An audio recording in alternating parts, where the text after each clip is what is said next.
সকলকে জানাই কুকিং রান্নাঘরে স্বাগত। তো আজ বানাচ্ছি গরম গরম ভাতের সাথে লাল লাল ঝাল চিকেন কষা।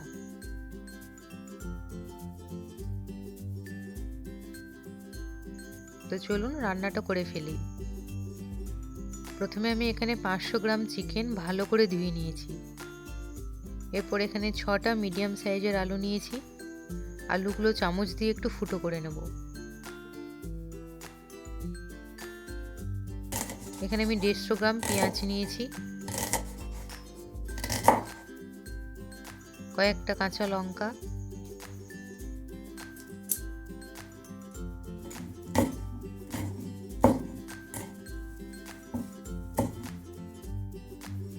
এরপর এখানে নিয়েছি 5-6 কোয়া রসুন আর 1 টুকরো আদা।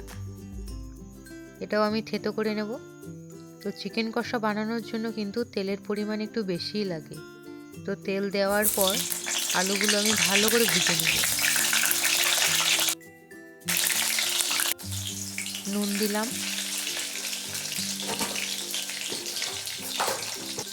সামান্য একটু হলুদ গুঁড়ো দিলাম। এরপর ব্রাউন করে আলুগুলো ভেজে নিচ্ছি।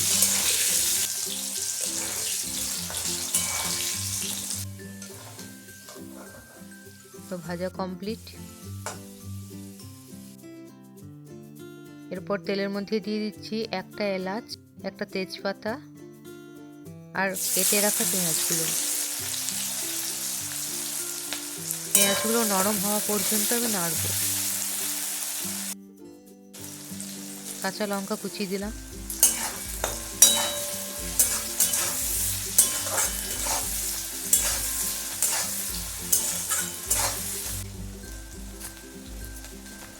এরপর দিয়ে দিচ্ছি ধুয়ে রাখা চিকেনটা।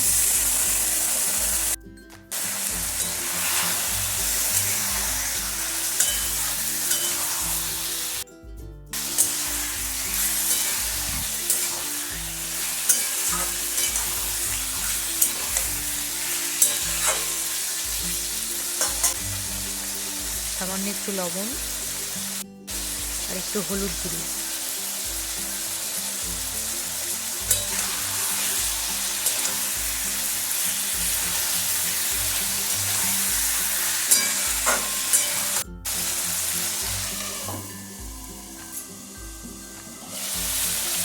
এরপর চিকেনটা হাই ফ্লেমে নাড়তে থাকবে।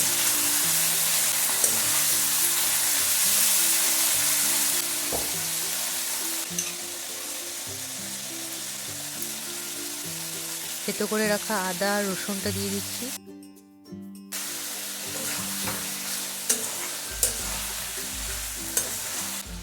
এরপর দিলাম 1 চামচ ধনে গুঁড়ো, 1 চামচ জিরে গুঁড়ো। এটাও আমি খুব ভালো করে কষবো।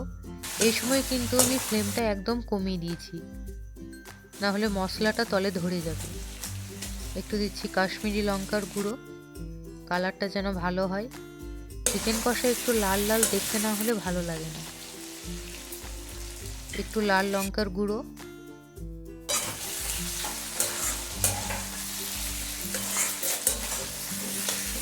চিকেনটা কিন্তু অনবরতই কষতে হবে।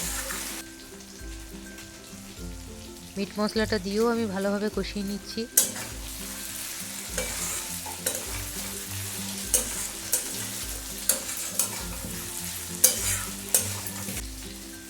এরপর ভেজে রাখা আলুগুলো দিয়ে দিলাম।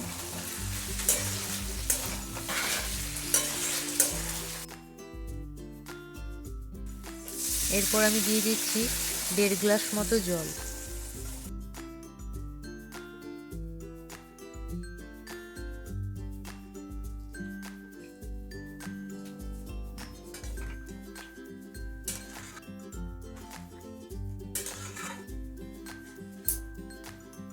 এটা আমি ঢেকে লো ফ্লেমে 45 মিনিট রেখেছি। মাঝে মাঝে কিন্তু খুন্তি দিয়ে নেড়ে নিতে হবে। তো 45 মিনিট পর কিন্তু আমার আলু, চিকেন সব কিছুই খুব ভালোভাবে সেদ্ধ হয়ে গেছে আর চিকেন থেকে খুব সুন্দরভাবে তেলটাও ছেড়েছে। তো রেডি হয়ে গেল চিকেন কষা।